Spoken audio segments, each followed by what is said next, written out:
guys, it's Bunny and welcome to today's video and welcome to another WWE reaction. This video is by Cultaholic Wrestling and it's called 10 Best WWE Matches of 2023. I have started watching WWE in 2023 and I want to see if I have seen all of these matches or if I have missed some of them, and if I did, I need to know because it's such a recent thing and it is important for me to be keeping track with everything WWE lately. So check out the original video by Cultaholic Wrestling, Catholic Wrestling, before you do check out my video. Please do. If you are interested in my reaction, then stick around. There is no such thing as a normal year in wrestling, but 2023 was one of the craziest of recent times, and that was just in one company. In WWE. There is no such thing as a normal year in wrestling, but 2023 was one of the craziest of recent times, and that was just in one company. In WWE, Vince McMahon forced his way back onto the board of directors, CM Punk returned, the company was sold and merged with the UFC, and several championship records were obliterated. It's easy to forget that in the middle of all this chaos, there were some incredible wrestling matches going on. Luckily for you, that's why we're here. Yay, well, that and knob jokes. I'm Adam Pachisi from Cultaholic Wrestling, and these are the 10 best WWE matches of 2023. Join us. Yay. Number 10, Gunther versus Chad Gable on Raw. Oh my god. I don't know much about... I haven't seen this, but just mentioning Gunther and Chad Gable in a same match, like, that sounds incredible. Have you seen how well Chad Gable performed in the latest event in Jeddah? And Gunther always performs, like, we know that. Chinese lunar cycles, but I'm pretty sure that if you check the charts for 2023, then they would tell you it was the year of the giant Austrian man. Gunther had a fantastic 2023, spending all of it as Intercontinental Champion and putting on some banging matches over the workhorse belt. In the eyes of many, his greatest rival all year was someone who he didn't even fight on pay-per-view, the equally talented Chad Gable. The leader of Alpha Academy became the first man to beat the champion on the main roster, although only via countout, which set up this title match for the September 4th episode of Raw. It wasn't an epic or anything, clocking in at just 10 minutes, but goodness gracious me, what a 10 minutes they were. Gable gave this everything he had, countering the obvious size difference with his technical ability and ungodly strength. In the end, after a barrage of finishes, the champion retained, but the challenger had earned everyone's respect. The in-ring action was good and all, but the best part was when Gunther made Gable's kid cry at ringside. Isn't that what wrestling's really all about? Number 9, Bad Bunny versus Damian Priest at Backlash. The idea of a rapper having one of the best matches of the year would be enough to make certain corners of the wrestling community see red with rage, but that is exactly what happened when Bad Bunny took on Damian Priest at Backlash 2023. Priest had actually been Bunny's way into WWE as the two had teamed together at WrestleMania 37, but since then, the Archer of Infamy had gone rogue, joined up with the Judgment Day, and discovered a passion for dark eye makeup. This all led to a San Juan street fight in Puerto Rico, a place close to both men's hearts. The Grammy winner had impressed during the tag match 2 years ago, but was he ready to go it alone? Yes, he was. I say he went it alone, but this match featured levels of interference not seen since the Attitude Era. The Judgment Day, the LWO, Carlito, Savio frickin' Vega, they all got involved, resulting in the most wonderful carnage. Like, Bunny this more is than the held. thing, I feel like when you have a superstar, or like, let's say like a singer or rapper, like Bad Bunny in an event, and you are scared that he will not perform as well, you bring all of these names and you bring all of these complications to just make the whole fight more entertaining, you know?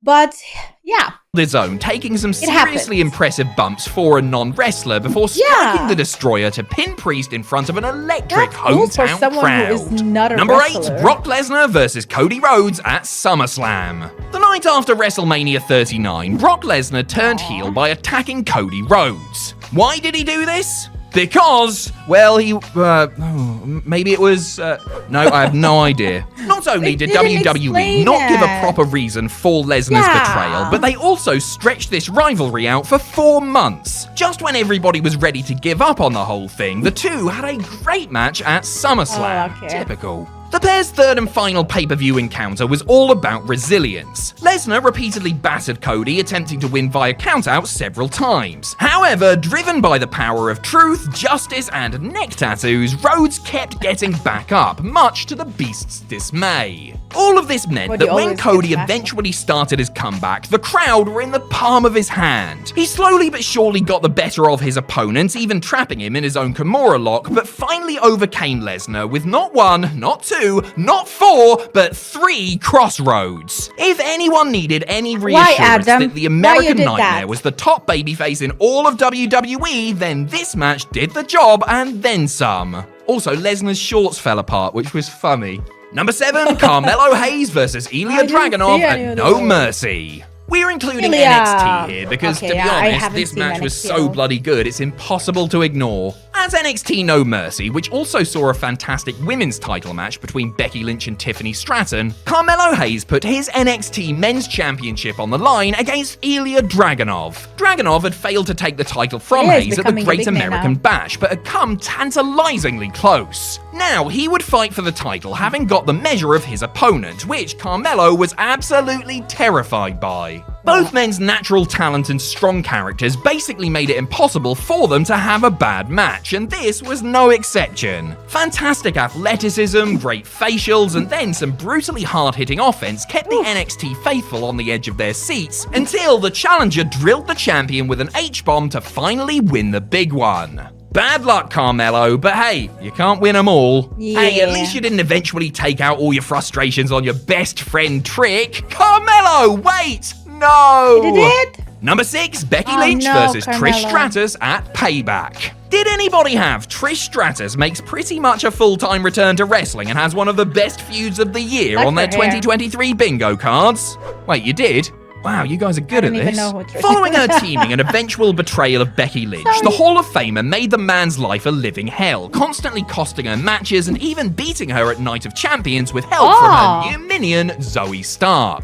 By the time Payback rolled around, Lynch had had enough, so the two icons of their respective generations were booked to settle their differences in the time-honored tradition of a steel cage match. This match was everything it needed to be, athletic, dramatic, full of crowd-popping spots like a cage-assisted superplex. That'll teach WWE Creative to bump them off the SummerSlam card, eh? Lynch finally picked up the win after an absolute war, exorcising the demon that had been plaguing her for so long. As for Trish, this was the last fans would see of her for the year, but she had done more than enough great work over the course of this comeback to leave everyone thoroughly stratisfied. Number 5, the Usos versus Roman Reigns and Solo Sikoa at Money in the Bank. The Bloodline story wasn't always perfect in 2023. Did somebody say tribal combat? But when it was good, it was unlike anything else. After years of gaslighting, manipulation, and bullying at the hands of their cousin, Jimmy and Jey Uso broke away from Roman Reigns' control, leaving their other brother Solo Sikoa caught in the middle. It was announced that at Money in the Bank, the Usos would take on Reigns and Sikoa in a match with an amazing subtitle, Bloodline Civil War. Oh, I just got chills.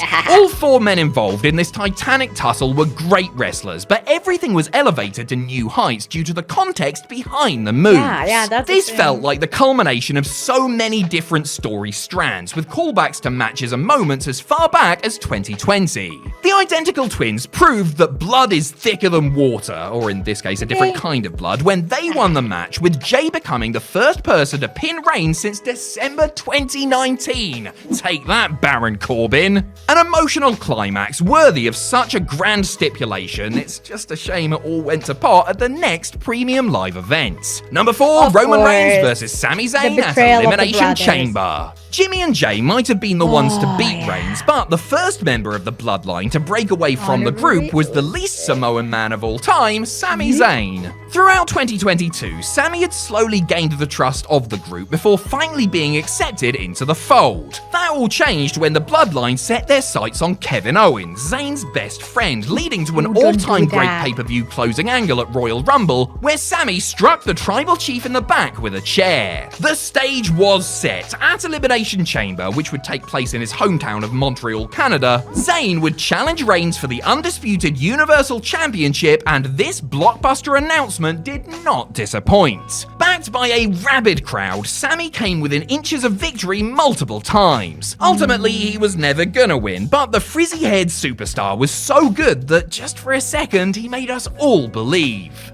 Reigns vs. Zayn not only sort of rhymes, but it also delivered on the very best aspects of professional wrestling. This was a story of good against evil that made you forget that what you were watching was scripted. Number 3, Charlotte Flair vs. Rhea Ripley at WrestleMania 39 Night 1. At WrestleMania 36, Charlotte Flair cashed in a Royal Rumble victory on NXT Women's Champion Rhea Ripley, winning the belt and denting the young Aussie's momentum.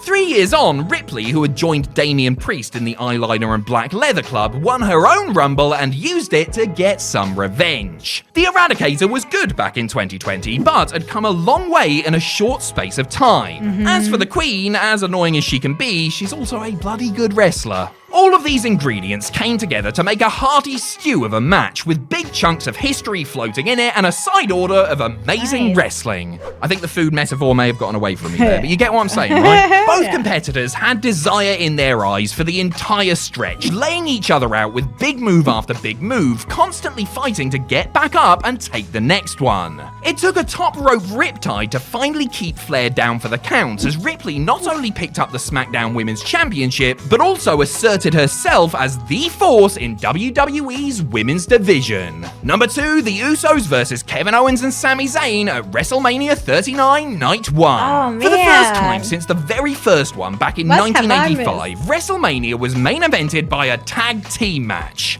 And this time, none of the participants had been in a Snickers commercial, although there is still time.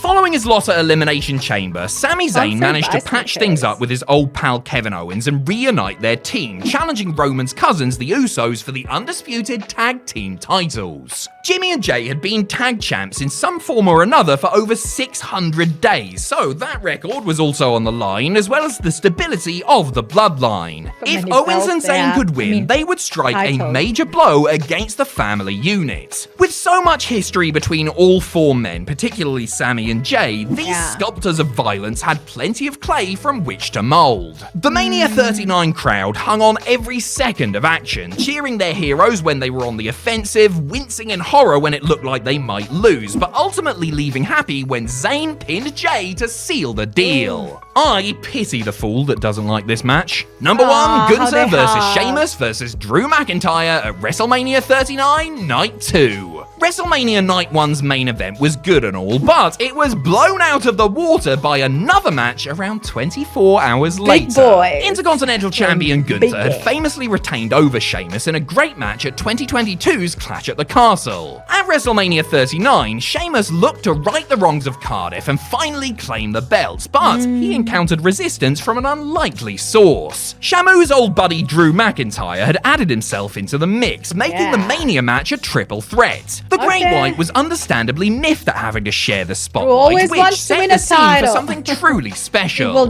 With more interpersonal drama than an entire decade of EastEnders, this bout featured so much big meaty men slapping meat that it must have made Big E weak at the knees. Hard chops, brutal clotheslines, finishes that could have stunned a hippopotamus. If you like your wrestling stiff, then this is the match for you. Drew and Sheamus cancelled each other out, allowing the champion to retain, but all 3 could rest easy knowing that they had just put on a Mania classic, and my god, did they all deserve a rest. Alright, how many of them I knew about?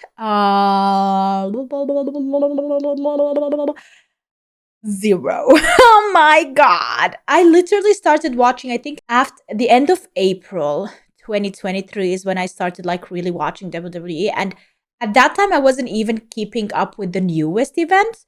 I was just watching like 90s, 80s shows, learning more about that. Like I recently, literally last couple of months, even I would say the last 3 months or so, when I started watching Raw and SmackDown on a regular basis and kept up with everything for WrestleMania 40. It's crazy. It's such a journey, you guys. Like it's been a year now, a year plus, and I have learned so much and I became such a fan, and I'm seeing myself in the future doing more, learning more, experimenting more, and bringing you even better content once I'm more comfortable talking about these things. But so far, the net and YouTube is definitely teaching me. And you, of course, you are number one. That is it, guys, for today's video. I hope you enjoyed it. If you did, make sure to leave a like and subscribe for more. And I hope I will see you tomorrow with a brand new video. Have a wonderful day. If you want to see more WWE content, you can always check out my Patreon, patreon.com/supportbunny. I upload there mostly documentaries, long-term content, and recaps of Raw and SmackDown. I do podcast polls and ask you questions and also comment with you about stuff. So it's really more intense WWE content there. So if you're interested in more WWE and more of me, you can always go into my Patreon and check it out. Thanks so much for watching, and see you tomorrow with a brand new video. Bye! How can you love you? All summer and after fall.